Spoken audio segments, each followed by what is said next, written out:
Assalamu alaikum. Hope you all are fine. Today we will discuss about the cell structure and organization, which is the first topic in Cambridge Biology O levels. So first of all, I will tell you what is cell. Cell क्या है? Cell is the basic unit of life. तमाम living organisms इस दुनिया के अंदर जो exist करते हैं वो सेल से मिलकर बने हुए हैं. So now we will discuss about the cell structure. अगर हम किसी भी प्लांट के किसी भी हिस्से को कट करते हैं और उसको माइक्रोस्कोप के अंदर देखते हैं, या फिर एनिमल भी हम ले सकते हैं इसके जगह में, तो हमें बॉक्सेस लाइक स्ट्रक्चर्स नज़र आते हैं. So these boxes like structures are known as the sales.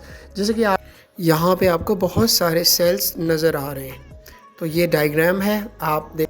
Now we will discuss about the cell in deep. हम अभी डीपली सेल को स्टडी करेंगे. डीपली सेल को स्टडी करने से पहले एक ओवरव्यू कर लेते हैं सेल का. एनिमल सेल, हम देखते हैं एनिमल सेल किस तरह का होता है. तो this is animal cell diagram in front of you. तो इसमें आप देख सकते हैं कि जो एनिमल सेल की सबसे आउटर मोस्ट बाउंड्री है उसको हम सेल मेम्ब्रेन कहते हैं, और उसके बीच का जो स्ट्रक्चर है, सेल के बीच में आपको एक स्ट्रक्चर नज़र आ रहा है. This is called nucleus. और न्यूक्लियस और सेल मेम्ब्रेन के बीच का जो एरिया होता है, this is known as cytoplasm. अब हम साइटोप्लाज्म को देखते हैं कि साइटोप्लाज्म है क्या. साइटोप्लाज्म को डीपली हम स्टडी करेंगे. Cytoplasm is the area between cell membrane and the nucleus.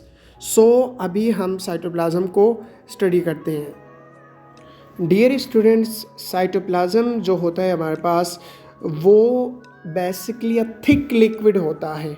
Jelly like liquid आप कह लो, जेली लाइक लिक्विड होता है जिसके अंदर मैनी ऑर्गेनेलीज प्रेजेंट होती हैं. ऑर्गेनेलीज, अब ऑर्गेनेलीज क्या होती हैं? Organelles are the tiny living particles which have special function in the cytoplasm. Get it?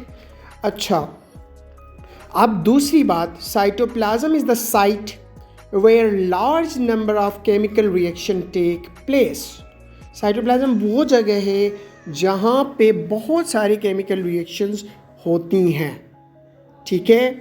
और नेक्स्ट पॉइंट जो मैं बता रहा हूँ, याद रखिएगा, 90% cytoplasm consists of water with the molecules of salt, sugars dissolve in it. ठीक है. और कुछ लार्ज मॉलिक्यूल्स भी यहाँ पे मौजूद होते हैं, like lipids, fats and proteins, जो कि सस्पेंडेड होते हैं इस सॉल्यूशन के अंदर. ठीक है. और लिपिड्स और प्रोटीन जो यहाँ पे मौजूद होते हैं साइटोप्लाज्म में, वो सेल के स्ट्रक्चर को बनाने में हेल्प करते हैं. और यहाँ पे मौजूद कुछ protein as a enzyme act करते हैं, और एंजाइम कंट्रोल करते हैं किसको? The rate of a chemical reaction they take place in the cell. कुछ जो है एंजाइम्स जो है वो मेम्ब्रेन के साथ अटैच होते हैं, और कुछ जो है फ्रीली साइटोप्लाज्म के अंदर मौजूद होते हैं. So that's is the cytoplasm. अब जो दूसरा पार्ट है वो है सेल मेम्ब्रेन, जो कि एक थिन लेयर होती है सेल के बाहर, और ये कंट्रोल करती है, स्टॉप करती है जो कंटेंट होता है सेल के अंदर, वो बाहर जाने से रोकती है, उसको बाहर जाने से रोकती है, और बाहर से किसी भी हार्मफुल कंटेंट को अंदर आने नहीं देती है. ठीक है. In general, oxygen, food and water are allowed to enter. ये चीज़ें अंदर आ सकती हैं सेल के, और waste product are allowed to leave. और वेस्ट प्रोडक्ट जो है वो बाहर भेजती है, उनको बाहर भेजती हैं. ठीक है. In this way the cell membrane maintain the structure and the chemical reaction of the cell.